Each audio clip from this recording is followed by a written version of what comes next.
this would be about the right time, you know? Big, healthy pounce on the reset button. Good morning to you. Good Tuesday morning. I'm Dejan Kovacevic of DK Pittsburgh Sports, and this is Daily Shot of Pirates. It comes your way bright and early every weekday. If you're into football and or hockey, I also offer daily shots of Steelers and Penguins in the same place that you found this. The Pirates and Giants open a 3-game set tonight at PNC Park. I'll be over there covering that for DK Pittsburgh Sports. And they'll do so with Martin Perez, who struggled of late taking the mound for this one, and then Jared Jones and Paul Skeens. Good stuff, right? Got away with the road trip. You know, a winning road trip through Milwaukee and Chicago after a pretty rough start out there. Still within a couple games of a wild card spot, within a handful of games, the Brewers in first place. And with this rotation as a whole, really having already begun to flex what could become considerable muscle over the rest of the Central. So today, and I'm only speaking theoretically, could be a day where you would do some things. You would say, listen, the offense hasn't been good enough, hasn't been anywhere near good enough, certainly not in the stratosphere of our pitching. We've given everybody almost 2 full months to figure it out. If you haven't, you know, some of it's on us, sure, but I'll bet some of it's on you too.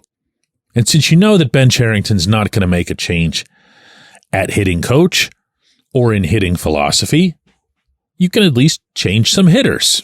They seem okay with doing that kind of thing. Sometimes anyway, and it takes forever.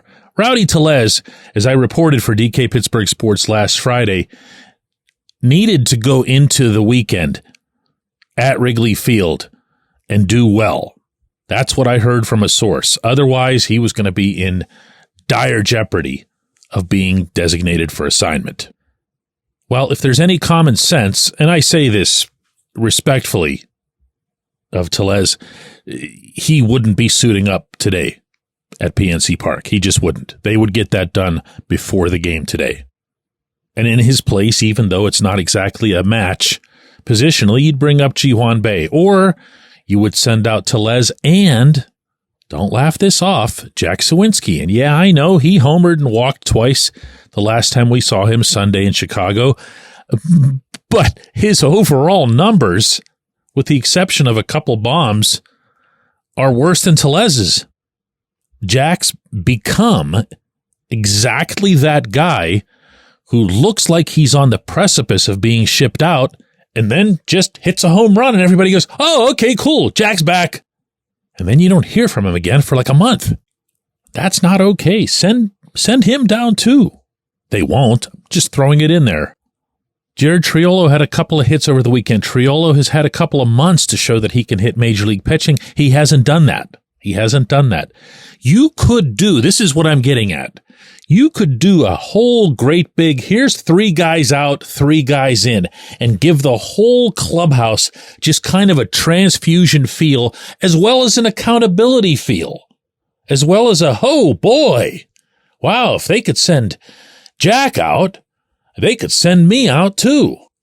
These are the things, by the way, that never, ever, ever, ever, ever get contemplated by people who fixate on advanced analytics, as Ben Cherington and his staff do. Always feel obligated to point this out in parentheses. I have zero quibble with the concept of math, which is all advanced analytics are. They help you, but they aren't and shouldn't become a culture.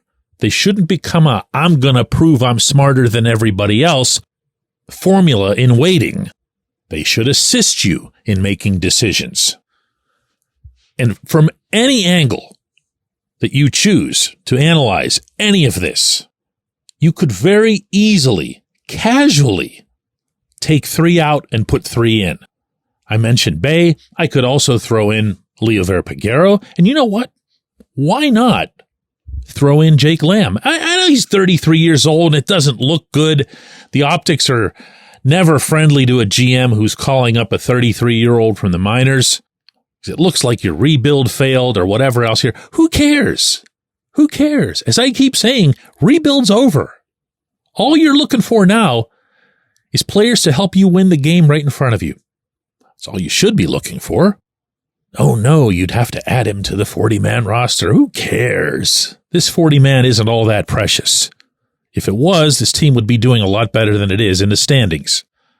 Those are the kinds of moves that an aggressive, urgent general manager is making to try to help his team win the games that are being played right in front of them. Not to salvage a bad contract, not to save face on what does or doesn't look like a proper rebuild, and definitely not anything having to do with money. And that goes double with a case like Tellez. Because look, if the Pirates had gone and signed Rhys Hoskins, I'll wait until the laughter subsides. All right, you done?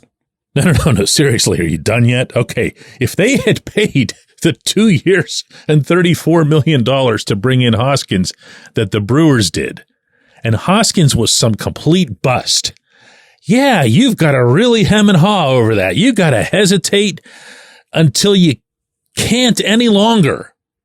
This is 1 year and $3.2 million. That's Tellez's contract. If you're the GM, you just stand up afterwards and say, hey, this is why we were as cautious as we were with this signing. We thought there might be something there with Tellez. There's some history between me and the guy. There was some metrics that we thought we'd be able to pull out of him with our hitting staff or whatever. None of that happened, so we wish Rowdy well, and that's it. You don't have to worry about, oh no, what are they going to think of me? And that is a large part of what's gone on here, because that's also a large part of this culture that I'm referring to. That doesn't need to be a culture. Advanced analytics can just be advanced analytics. They don't need to be a thing where you go and pray to the altar every Sunday to demonstrate your faith or whatever it is that these people do. You don't need to do any of that. It's just a tool, just like any other tool. So, did I just kind of waste 7.5 minutes of your time? I don't know. I'd like to think stuff like this is possible. I'd like to think that a thought process like this is possible. As it is, the only realistic anything that I mentioned in all of this is that Tellez could get DFA'd. I believe that could happen as early as today. When we come back, J1Q. This portion of Daily Shot of Pirates is brought to you by our friends at North Shore Tavern. That's directly across Federal Street from PNC Park. It's home of Steak on a Stone, an eating experience, underscoring the word experience.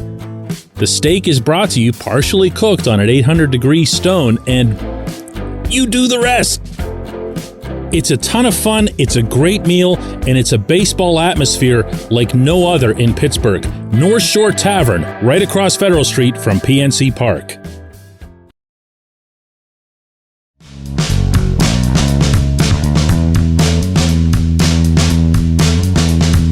Today's J1Q comes from BF, who says, DK, other than Jack Suwinski taking fastballs right down the pipe, I've noticed that more players are adopting the Connor Joe approach and are swinging at good pitches. My question is, do you think that this is the players going against Andy Haynes' way of hitting, and are they actually doing things the right way? Suwinski's looking at fastballs right down the pipe. Before I get to the rest of your question, BF, you're dead on with that, and that's part of the reason why even when Jack hits the ball over a fence, you have to pay attention to everything that's happening with his plate appearances. And that's nonstop. He does not have good plate appearances. He'll have them occasionally, but it's way too sparse for someone who's essentially, if you think about his usage, an everyday player. That's not okay when you're trying to win the game that's being played right in front of you. Are the players putting forth some kind of rebellion against Haynes or the hitting staff or Derek Shelton or whatever? No, that's not what's happened. What's happened, and this goes back to some stuff that I heard early in the series that I was covering in Milwaukee and didn't really share a whole heck of a lot of it with you because it didn't add up for me. Something was off.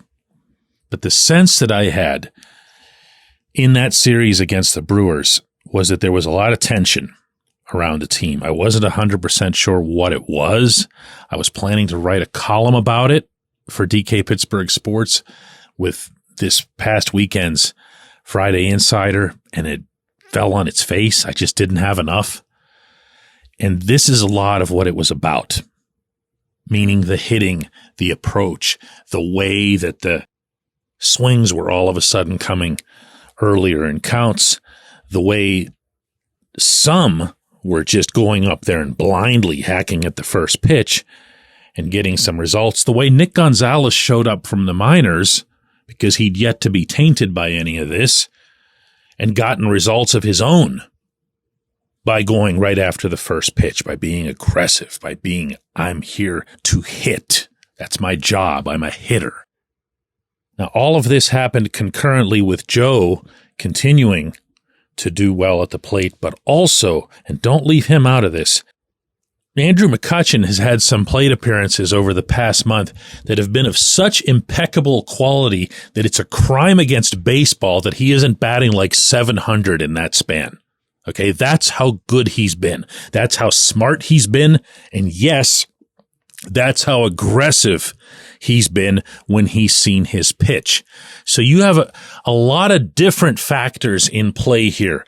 I'm not going to hand you the easy narrative, yeah, they hate Haynes and they're out to get him or whatever, or even that Haynes would be opposed to this. Haynes, I'm sure, would be happy with anything that would result in, results.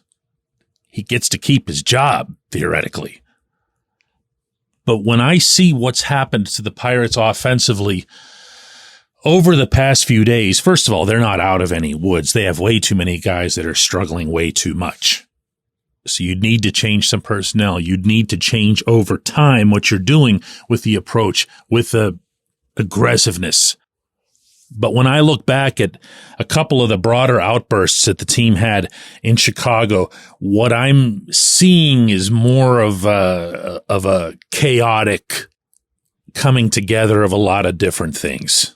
There's Kutch, there's Gonzalez, there's Joe, and there's been, as you point out, more hitters now inclined to go at the first pitch.